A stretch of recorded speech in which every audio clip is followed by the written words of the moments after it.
Hi guys, hi everyone.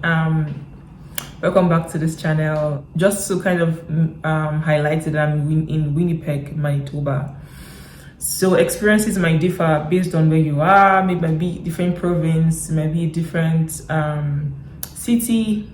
This is my experience. So the first thing I notice is Canadians are not racist, or they're not outright racist.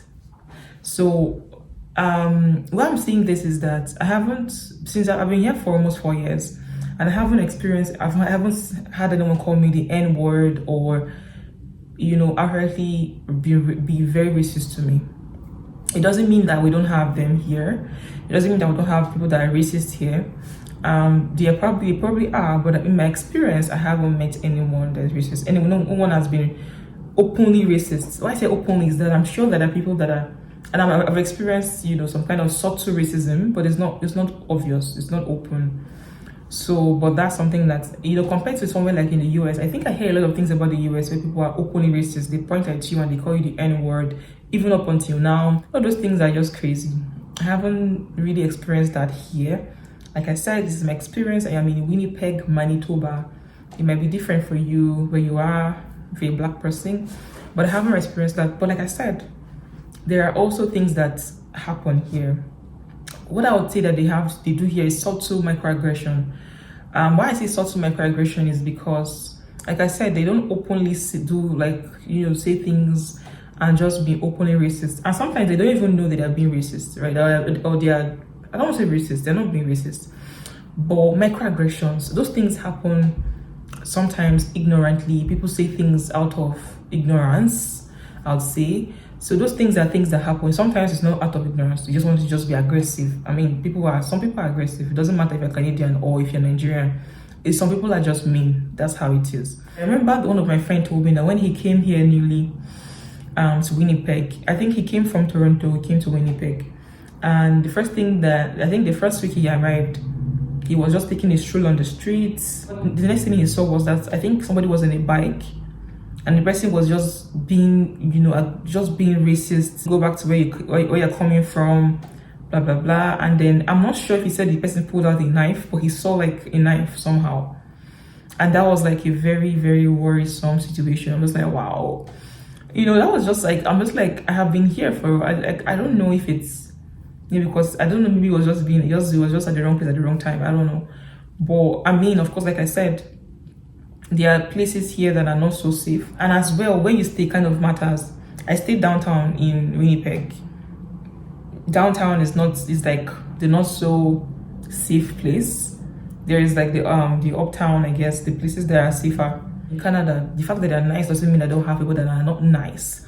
So there are people that will actually openly do those things, right? But I haven't really said that. I haven't really experienced so much like bad aggression. In Nigeria, we have macroaggression. It was even when I came here that I understood there's something called microaggression. I must like, which one is microaggression again? Like, you get it. So in Nigeria, we have if you're Nigerian, you can relate. It's major aggression, where before you leave your house, before you get to your place of work, people have abused your generation, and the generation that is yet to come, the unborn generation, they've abused your destiny, your future.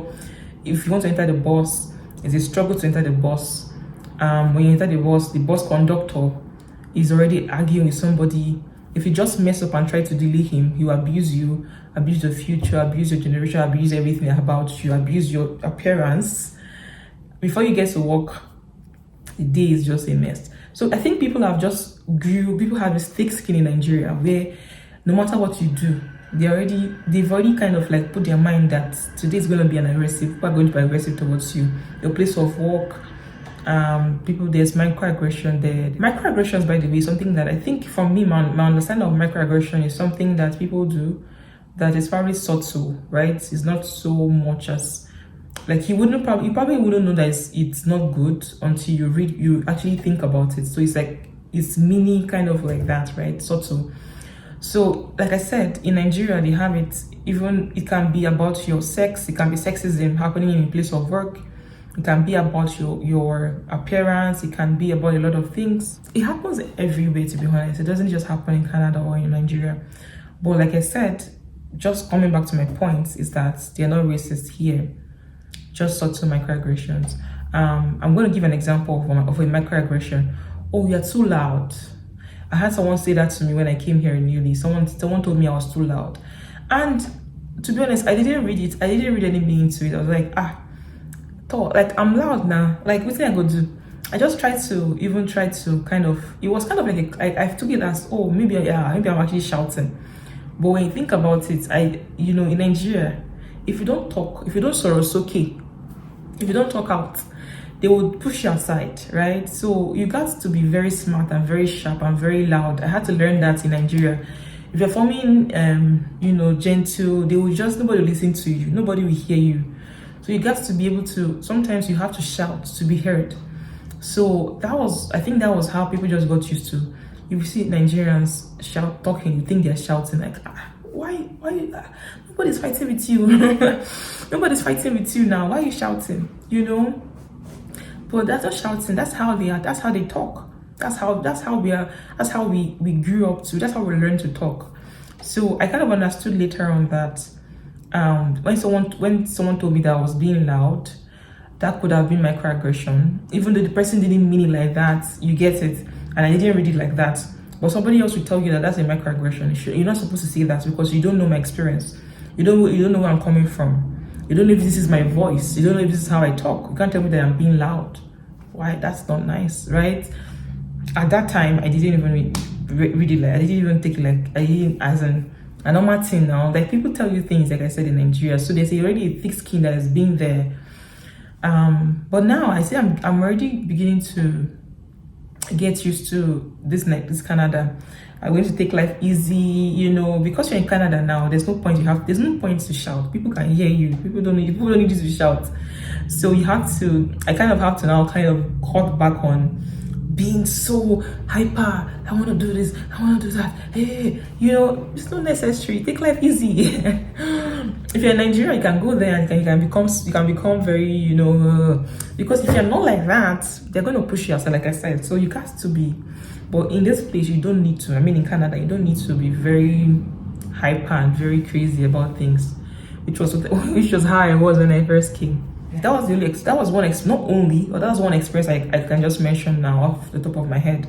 But I'm sure there are other ones like people will act towards you, but it's not a big deal. It's not. Maybe it's a big deal. I don't know. But to me, it's like, okay, that's it. So, like I said, no racism in Canada. It's just subtle microaggressions, which is fine, which happens everywhere. So that's will also be part of my likes that I haven't experienced racism. I was very, very scared about that when I came here. I was already expecting people to begin to point at me and look at me weird. But yeah, I would love to hear your thoughts. If you're in Canada, if you're in other province in Canada, if you're in Manitoba, but in another city, I would love to hear your experiences. If you have them, please put them in the comment section. Please like, comment, and subscribe. Bye.